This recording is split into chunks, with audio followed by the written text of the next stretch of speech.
Hello.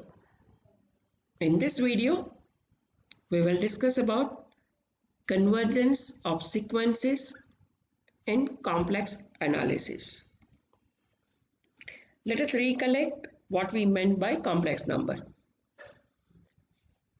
It is an order pair x, y of real numbers that are to be interpreted as points in the complex plane with rectangular coordinates x and y.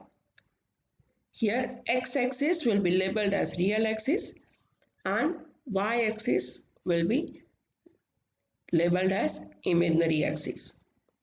For example, if you have complex number 3 plus 4 iota, I can write in terms of order pair 3, 4. 3 is real part and 4 is imaginary part. So when I want to plot it on Argand diagram, that is on complex plane, this 3 is real part, so on x-axis you move by 3 units, and from 3 units to plot imaginary part you move by 4 units along imaginary axis. So this bullet refers to the point 3 plus 4 iota.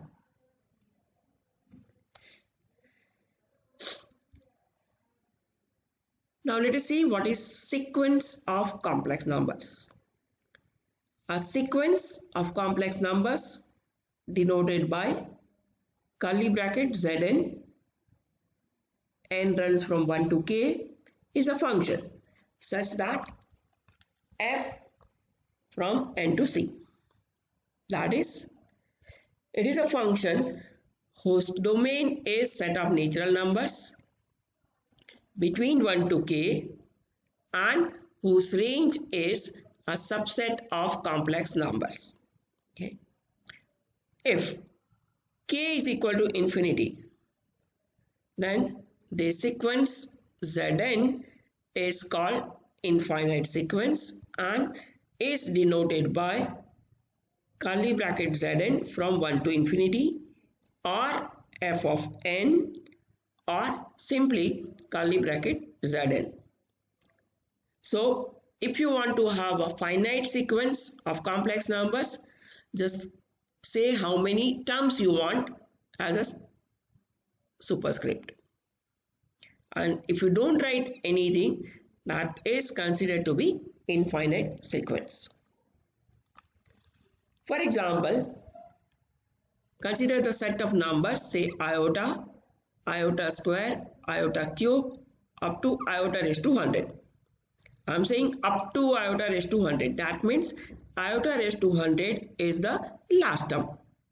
So this sequence is finite sequence according to the definition. Let us have next example. The set 1 plus iota, 1 plus iota square by 2 factorial, dot dot dot. That means this sequence doesn't have last term. So this is an infinite sequence.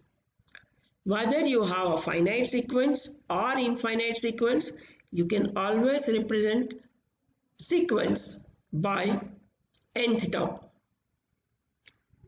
For example, the nth term of first example, that is the sequence of I, iota square, iota cube and so on. I can say iota raised to n. N runs from 1 to 100.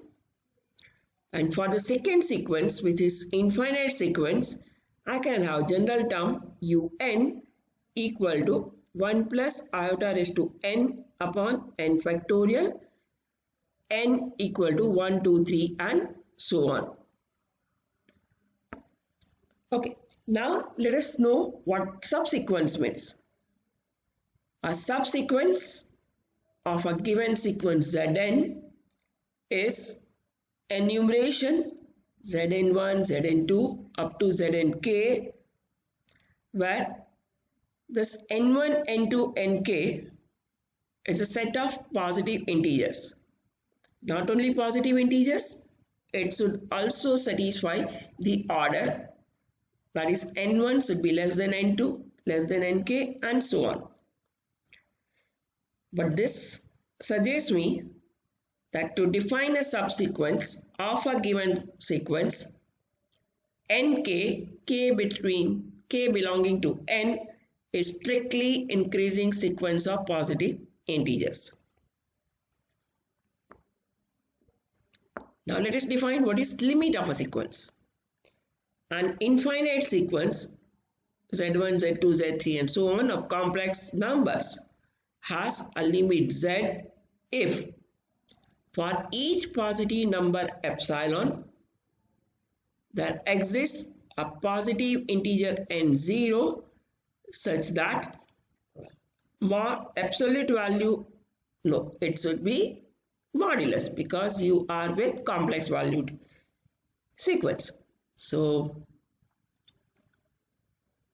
modulus of Zn minus Z is less than epsilon whenever n is greater than n0. And you all know about what happens when you define the limit of a sequence of real numbers. Here only change is instead of absolute value we are using term modulus of a complex number. Let's see how geometrically it can be explained. I want to explain that Zn tends to Z as n tends to infinity. So what you do, for sufficiently large value of n, the points Zn, that is Z1, Z2, Z3 and so on, lie in the given epsilon neighborhood of Z. For example, see in the diagram, you have Z1, Z2, Z3, Zn. Okay. And I wanted to say that this Z is the limit point. So I took up epsilon neighborhood of Z. Okay.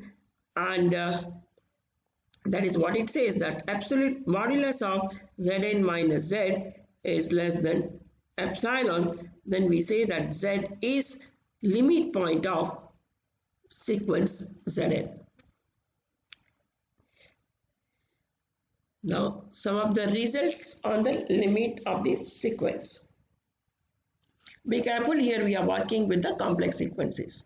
So I had two sequences an and bn and two complex valued limit points, say a and b. That means I have limit n tends to infinity an is equal to a and limit n tends to infinity bn is equal to b. Then it preserves addition rule, that is first one. It preserves subtraction rule, that is second one. It preserves multiplication, that is third rule. And if each bn is non-zero, then it preserves divisibility also. Okay. So what I have, that a point Zn becomes arbitrarily close to Z, then I can say that Zn approaches Z, or Z is the limit of the sequence Zn. Now in real system, you had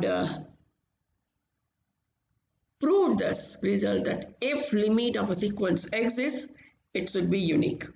Okay. And we will prove this result later on even for the complex sequences. So convergence of a sequence means, because in the first line I said Zn tends to Z. Okay, so now I am in a position to say what does convergence of sequence means. It says that when the limit exists, we say that sequence is convergent to Z. So what I need to do, limit n tends to infinity Zn equal to Z, or I can say limit n tends to infinity modulus of Zn minus Z is equal to 0. Note that if the sequence has no limit, then it diverges.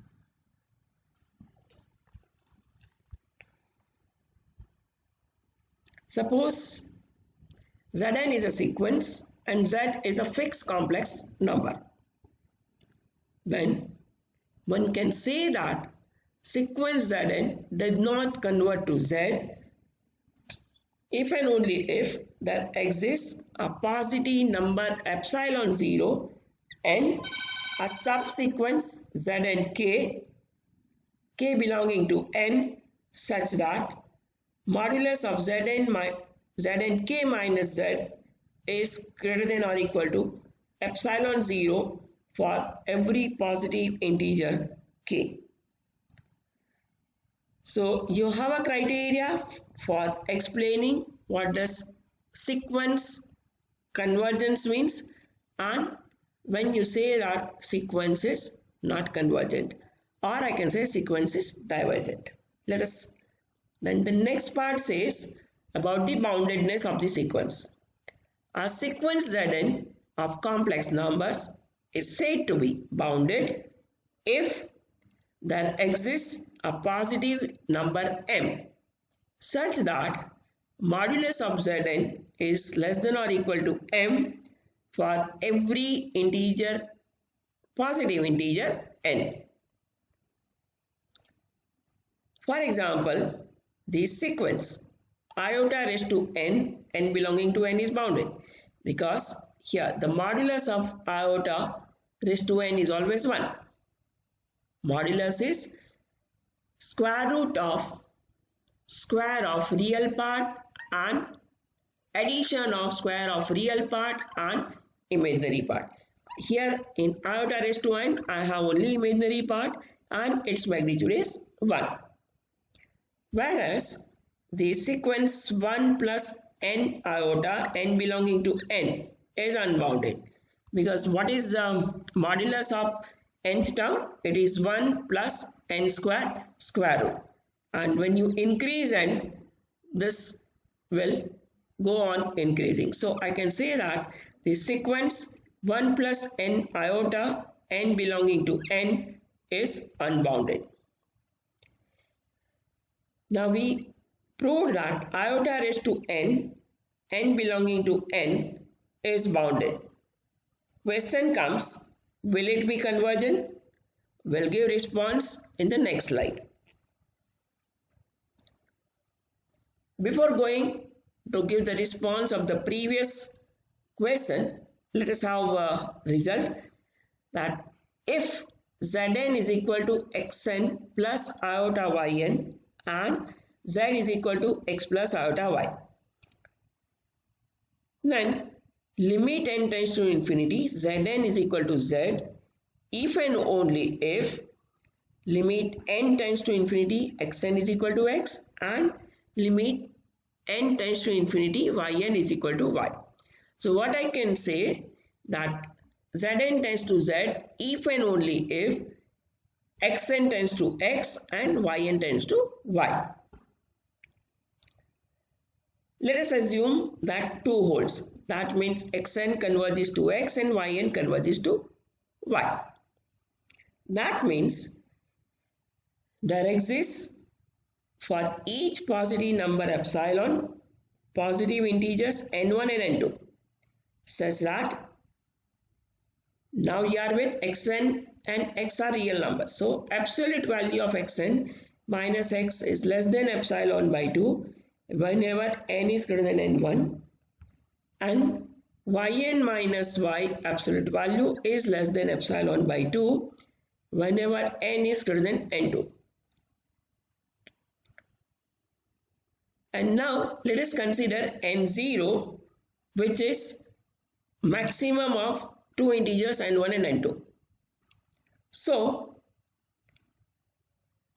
absolute value of xn minus x will be less than epsilon by 2 and absolute value of yn minus y is less than epsilon by 2 whenever n is greater than n0. Our target was to prove that modulus of Zn minus z should be less than epsilon for n greater than n0. So let us work out modulus of Zn minus z. Zn is xn plus iota yn and z is x plus iota y. This I can rewrite as modulus of xn minus x plus iota mod yn minus y. I have simply compared the real part and imaginary part. This is less than or equal to modulus of xn minus x plus modulus of yn minus y. In fact, you can say this is absolute value. That is less than or equal to absolute value of xn minus x plus absolute value of yn minus y. Now you know first term is less than epsilon by 2 on the right side. Second term also is less than epsilon by 2 on the right side. So I have result that modulus of Zn minus z is less than epsilon whenever n is greater than n0. That means we have proved that Zn converges to z whenever xn converges to x and yn converges to y. Conversely, if we assume condition 1, that is Zn converges to z, that implies that for positive number epsilon, there exists a positive integer n0 such that modulus of xn plus iota yn minus x plus iota y is less than epsilon whenever n is greater than n0. But in the beginning of a complex number, we had this result that the real part absolute value is always less than or equal to modulus of the complex number. Okay. So I have absolute value of xn minus x less than or equal to modulus of the complex number, which is equal to modulus of xn plus iota yn minus x plus iota y. Similarly, I can have same thing for yn tending to y. Okay, so this two result gives me that absolute value of xn minus x is less than epsilon and absolute value of yn minus y less than epsilon whenever n is greater than n0. And that is what we wanted to prove. Because when you prove that both of them are less than epsilon, that means I can say that xn tends to x and yn tends to y. Note that this result which we have proved permits us to write limit n tends to infinity xn plus iota yn equal to limit n tends to infinity xn plus iota limit n tends to infinity yn. Let us have some examples. The sequence is given as 1 upon n cube plus iota. N runs from 1 to and so on. We want to find out whether if it converges to what. Okay. So above result says I can write limit n tends to infinity Zn equal to limit n tends to infinity 1 upon n cube plus iota. So limit n tends to infinity 1 upon n cube plus iota limit n tends to infinity 1. Now this second term limit is only 1. Okay, so my second term remains I, and the first term we are using pth test. Now p is greater than 1, so 1 upon n raised to p tends to 0 as n tends to infinity. So my first term is 0. Okay, so 0 plus iota into 1 is equal to iota. So I can say that Zn tends to iota. Okay, next question says if Zn equal to n upon n plus iota, then what is the limit? Okay, limit n tends to infinity Zn. So n, I can take n common from the denominator. So n into 1 plus iota by n. So this n cancels out. We have limit n tends to infinity 1 upon 1 plus iota upon n. But you know that limit n tends to infinity, iota upon n will be 0. So we have limit to be 1. Now, if I know that limit is 1, what I can do, I can prove that modulus of Zn minus 1 is 0. Okay, let us see how. Zn is known to you, n upon n plus iota minus 1. Simplify with some algebraic computation. You have modulus of iota upon modulus of n plus iota. You have studied that modulus of Z1 upon Z2, where Z1 and Z2 are complex numbers, is equal to modulus of Z1 upon modulus of Z2. So here I have modulus of negative 1, that is 1, and modulus of n plus iota is square root of n square plus 1. Now, as n tends to infinity, obviously denominator goes to infinity. So 1 upon infinity will give me 0. And that is what you wanted to prove. That limit n tends to infinity, Zn tends to 1. Okay. Next, when Zn is minus 2 plus iota into minus 1 raised to n upon n square, for n equal to 1, 2 and so on. We want to find out where it converges. Now here minus 1 raised to n is oscillatory. That means for even integer, for even n it will take value positive, and for n odd it will take minus value. So when n is even, Zn is minus 2 plus iota into 1 upon n square, and when n is odd, it is minus 2 plus iota into minus 1 upon n square. Use a theorem which we proved. We'll have first term limit is constant, so I don't have to worry about, and second term iota into limit n tends to infinity 1 upon n square when n is even, and when n is odd it is minus 1 upon n square. But in both the case, whether n is odd or even, 1 upon n square will go to 0. That means contribution from these two terms is 0. So I am done. Limit n tends to infinity Zn will turn out to be minus 2. One more. Prove that limit n tends to infinity n upon n plus z equal to 1. Limit is given to me. So I can use mod Zn minus z. Z is 1 here. So Zn is n upon n plus z minus 1. Simplify. You will get z upon n plus z modulus. And then I am using modulus of numerator and modulus of denominator. So I have modulus of z upon modulus of n plus z. But z is x plus y. So modulus of z is root of x square plus y square. And modulus of n plus z1 is equal to modulus of n plus x whole square plus y square. Obviously, this tends to 0 as n tends to infinity.